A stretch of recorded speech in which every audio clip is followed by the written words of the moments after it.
अगला प्रश्न है 13/15 में क्या जोड़े कि योगफल 1 आ जाए। तो इसको कुछ नहीं करना है बच्चों, इसको बस घटा दो। 1 में से 13/15 घटा देंगे तो यहाँ पे 15 लघुत्तम हो जाएगा। 15 1 का 15 माइनस 15 1 का 15, एक बार गया, 1 गुणा 13 करेंगे 13 आएगा, घटाएंगे कितना आएगा 2/15। तो ये इसका राइट आंसर हो जाएगा।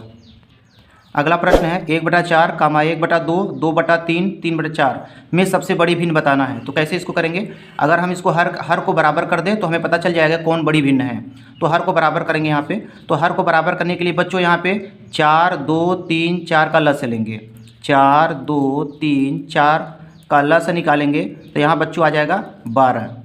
अब यहाँ पे 1/4, 4 में कितने का गुणा कर दे कि 12 आ जाए, 3 का। तो 3 का गुणा ऊपर 3 का गुणा नीचे, तो 3 1 का 3 4 3 12। अब 1/2 को हल करेंगे तो 2 में कितने का गुणा कर दें, आएगा 12, 6 का। तो 6 का गुणा ऊपर 6 गुणा नीचे, 6 का 6 6 दूनी 12। उसी प्रकार से 2/3 को हल करेंगे। 2/3 को तो 3 में कितने गुणा कर दे, आ जाएगा 12, 4 का ऊपर 4 का नीचे, तो 4 दूनी 8 4 3 12। फिर इसके बाद 3/4 को हल करेंगे। 4 में कितने गुणा कर दे, आ जाए 12, 3 का।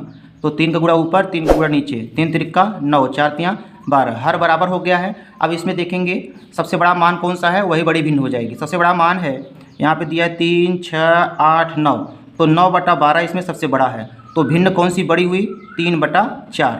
तो 3/4 इसमें सबसे बड़ी भिन्न है, तो ये इसका राइट आंसर हो जाएगा। अगला सवाल है 8 सही 2/3 प्लस 2 सही 2/3 प्लस 3 सही 4/6 को हल करना है। तो ये तो भिन्न का जोड़ हो गया। तो सबसे पहले इस मिश्र भिन्न को भिन्न बदलेंगे। 3 में 8 गुणा करेंगे, 3 8 24, 24 में 2 जोड़ देंगे आएगा 26, 26/3 प्लस 3 दूना 6, 6 में 2 जोड़ देंगे 8, 8/3 प्लस 36 18, 18 में 4 जोड़ देंगे तो 22, 22/6। अब इसको हल करेंगे बच्चों। तो यहाँ पे 3 3 6 का लघुत्तम लेंगे तो 6 आएगा। 3 दूनी 6, 2 बार गया, 2 को गुणा 26 में करेंगे तो 26 दूना होता है 52 प्लस 3 दूना 6, 2 में 8 का गुणा करेंगे 2 8 16, 6 1 का 6 1 आएगा, तो 1 का गुणा 22 में करेंगे तो 22 आएगा। तो इसको जोड़ देते हैं बच्चों, कितना आ जाएगा यहाँ पे 2 और 6 जोड़ेंगे 8, 8 और 2 10, हासिल लगा 1, 2 और 1 3, 3 5 8, 8 1 हासिल था 9, 9 बटा आ गया 6। तो इसको 3 से काट देंगे, 3 से कटेगा तो 30 बार जाएगा, 3 से काटेंगे तो ये 2 बार जाएगा। फिर 2 से काट देंगे, 2 1 का 2, 2 15, तो 15 इसका राइट आंसर हो जाएगा।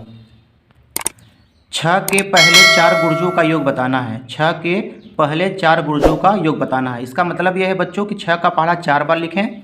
6 1 का 6, 6 दूनी 12, 6 3 18, 6 चौके 24 और इनको जोड़ दें। तो प्लस कर देता हूँ यहाँ पे, तो कितना हो जाएगा यहाँ पे 12 6 18 हो जाएगा, और इसको जोड़ेंगे 8 4 12, 2 1 3 1 4 हो जाएगा। तो इसको जोड़ देते हैं, 8 2 10, 4 1 5 और 1 6, तो 60 इसका राइट आंसर हो जाएगा। अगला प्रश्न है 75 के अभाज्य गुणनखंड लिखिए। तो 75 का अभाज्य गुणनखंड कैसे निकालेंगे बच्चों, यहाँ पे 7 5 12, तो 3 से काट दो तो जाएगा 3 दूनी 6 और 3 5 15, 5 से काटेंगे 5 25 और 5 1 का 5। तो अभाज्य गुणनखंड क्या आया यहाँ बच्चों, 3 गुणते 5 गुणते 5, तो ये इसका राइट आंसर हो जाएगा। अगला सवाल है बच्चों दर्पण प्रतिबिंब बताओ यहाँ पे। तो यहाँ पे दर्पण इमेज हमें बताना है। तो प्रश्न यहाँ पे है, लेकिन यहाँ पे दर्पण जो है नीचे लगा हुआ है, तो ये इसका भाग ऐसे उल्टा बनेगा, यहाँ पे उल्टा बनेगा। तो देखते हैं यहाँ पे, तो इसका कोना जो ये ऊपर है ये नीचे होना चाहिए, तो यहाँ पे ये वाला इसका राइट आंसर हो जाएगा। तो इसका दर्पण प्रतिबिंब जो है ये सी वाला इसका राइट आंसर हो जाएगा। अगला सवाल है दोस्तों 8 12 15 का लस बताना है। तो कैसे निकालेंगे यहाँ पे देखते हैं। तो सबसे पहले 2 से काट देता हूँ, 2 चौका 8, 2 6 12, 15 ऐसे रहेगा, 2 दूनी 4, 2 3 6, 15 ऐसे रख देंगे, 2 1 का 2, 3 उतारेंगे, 15 ऐसे उतारेंगे, तो 3 से अब काटेंगे, तो 3 1 का 3, 3 5 15, फिर यहाँ 5 से काटेंगे 1 1 1, यहाँ 5 1 का 5। अब लसन निकालने के लिए इन सभी संख्याओं का गुणा कर देंगे। तो 2 में 2 गुणा करेंगे 4, 4 दूनी 8, 8 पंचे 40, 40 तिहैया 120, तो 120 इसका लस हो जाएगा। ये राइट आंसर हो गया। अगला सवाल है 5/27 कामा 35/81 कामा 20/21 का लस बताना है। तो ये भिन्नों का लस हो गया। तो भिन्नों का लस निकालने के लिए बच्चों सबसे पहले इनका सूत्र देखो, भिन्नों का लस, भिन्नों का लस बराबर होता है अंश का लस बटे हर का मस। तो यहाँ पे बच्चों क्या करेंगे, सबसे पहले अंश का लस निकालना है, मतलब 5 35 20 का लस निकालेंगे, तो ये आ जाएगा 140 बटे हर का मस 27, 81, 21 का मस निकालेंगे, ये आएगा 3। तो 140 बटा 3 इसका राइट आंसर हो जाएगा। अगला सवाल है बच्चों 2/7 तथा 4/17 का मस बताना है यहाँ पे। तो यहाँ पे भिन्न का मस आ गया, तो भिन्न का मस निकालने के लिए सबसे पहले इसका सूत्र क्या होता है वो देखो बच्चों। तो यहाँ पे इसका मस निकालना है तो लिखेंगे भिन्न का मस बराबर होता है अंश का मस बटे हर का लस। तो यहाँ पे अंश का मस मतलब 2 और 4 का मस निकालेंगे तो यहाँ पर आएगा 2। हर का लस 17 और 7 का लस निकालेंगे, यहाँ पे 17 और 7 का लस निकालेंगे तो ये तो उससे गुणा हो जाएगा।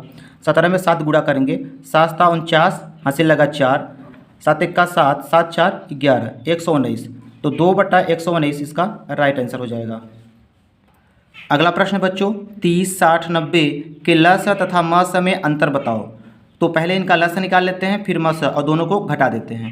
तो 30, 60, 90 इसका बच्चों लस निकालेंगे,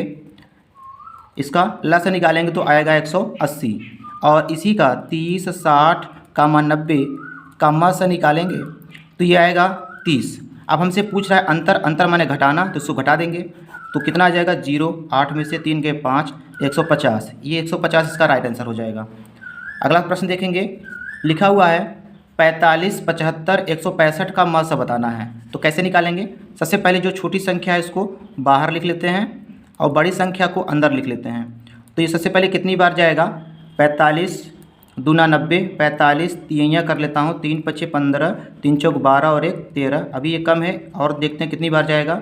45 चौके 4 × 5 = 20, 4 × 16, 2 = 18।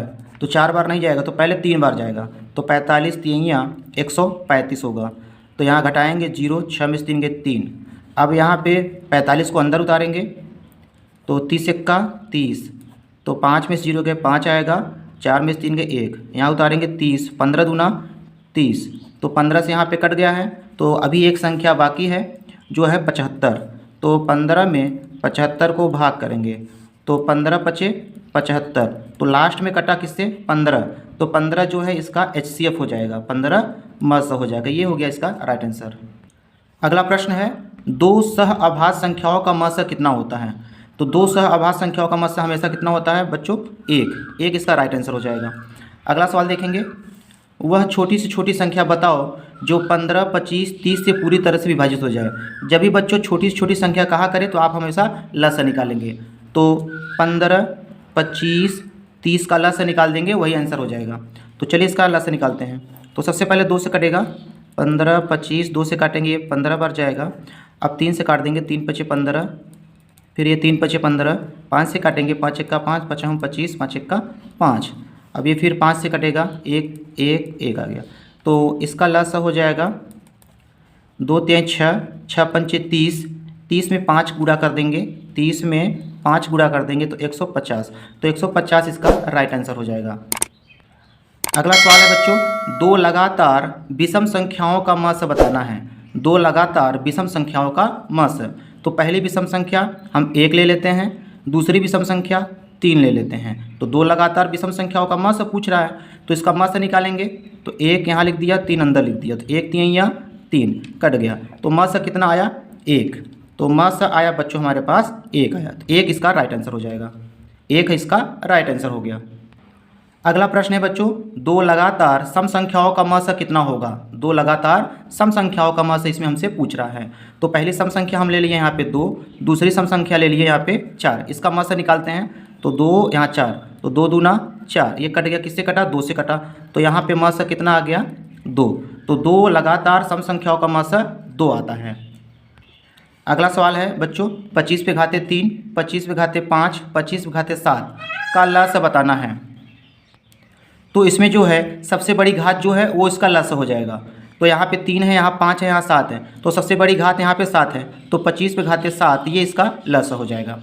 अगला प्रश्न देखेंगे बच्चों 17 पे घाते 5, 17 पे घाते 10, 17 पे घाते 3 का मस बताना है। तो मस निकालने के लिए छोटी घात देखेंगे। तो छोटी घात कौन है, यहाँ 5 है, यहाँ 10 है, यहाँ 3 है। तो 17 पे घाते 3 इसका राइट आंसर हो जाएगा। ये मस हो गया। छोटी घात मस होती है यहाँ पे और बड़ी घात लस हो जाएगी। अगला सवाल है बच्चों, करड़ी में 289 प्लस करड़ी में 144 माइनस करड़ी में 225 को सरल करना है। तो कैसे करेंगे यहाँ पे? तो 289 का यहाँ पे वर्गमूल निकालेंगे बच्चों, आएगा 17 प्लस इसका वर्गमूल निकालेंगे 144 का, तो ये आता है 12 और 225 का वर्गमूल निकालेंगे, ये आएगा 15। तो 17 12 जोड़ेंगे तो 29 हो जाएगा और माइनस 15, इसको घटा देंगे। 9 में से 5 गए 4, 2 में से 1 गए 1, तो 14 इसका राइट आंसर हो जाएगा। अगला सवाल है बच्चों, 1849 का वर्गमूल बताइए। तो 1849 का वर्गमूल कैसे निकालेंगे यहाँ पे देखेंगे। तो सबसे पहले यहाँ पे हम लिख लेते हैं 1849 और यहाँ पे दाहिनी तरफ से 2 2 का जोड़ा बना लेते हैं यहाँ पे, ठीक है, ये भाग विधि से है। तो यहाँ पे ऐसे ही स्क्वायर का पहाड़ा पढ़ेंगे कि 18 से ज़्यादा न जाए। तो 4 का स्क्वायर होता है 16 और 5 का स्क्वायर हो जाएगा 25, तो 4 का स्क्वायर 16, तो पहले 4 का स्क्वायर का पहाड़ा यहाँ पे जाएगा। तो 4 का स्क्वायर, तो 4 यहाँ भी 4 का स्क्वायर पढ़ेंगे तो 4 यहाँ लिखेंगे, 4 यहाँ लिखेंगे, तो 4 का स्क्वायर आ गया यहाँ पे 16, तो 8 में से 6 जाएगा, यहाँ पे 2 आएगा। अब यहाँ पे उतारेंगे 49। अब इसी इकाई के अंक को यहाँ पे जोड़ लेंगे, तो यहाँ पे 4 है तो 4 जोड़ लेंगे, तो 4 और 4 कितना हो जाएगा 8। अब 8 के आगे ऐसी संख्या भरेंगे और उतने का गुणा ले जाएंगे, मतलब उतनी बार ले जाएंगे और गुणा करने पर 249 से ज़्यादा ना जाए।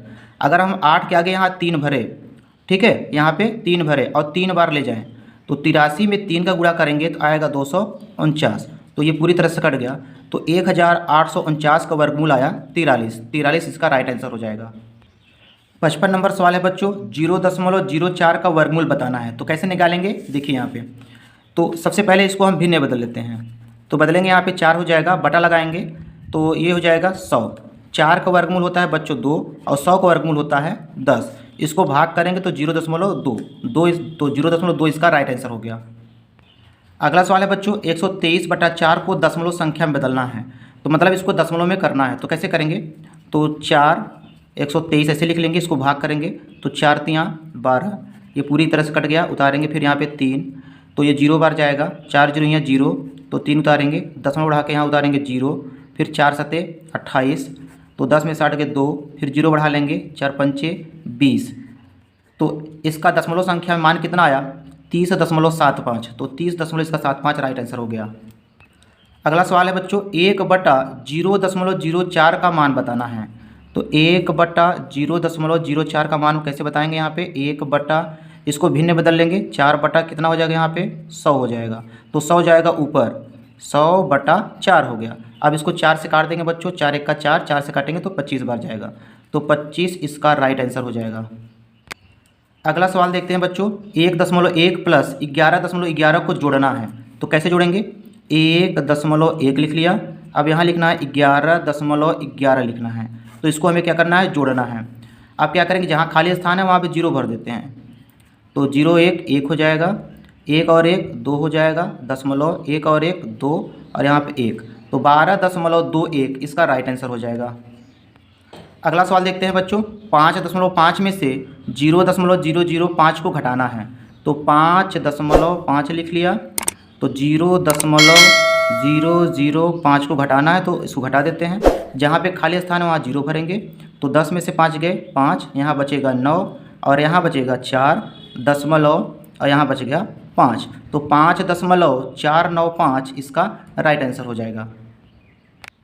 अगला सवाल है बच्चों, 12 सेंटीमीटर लंबे तथा 6.5 सेंटीमीटर चौड़े आयत का क्षेत्रफल बताना है। तो लंबाई दिया है 12 सेंटीमीटर, चौड़ाई दिया है 6.5 सेंटीमीटर, तो आयत का क्षेत्रफल बताना है। तो आयत का क्षेत्रफल होता है बच्चों लंबाई गुणते चौड़ाई, तो लंबाई दिया है यहाँ पे 12 गुणते चौड़ाई दिया है 6.5, तो इसका हम गुणा कर लेंगे यहाँ पे।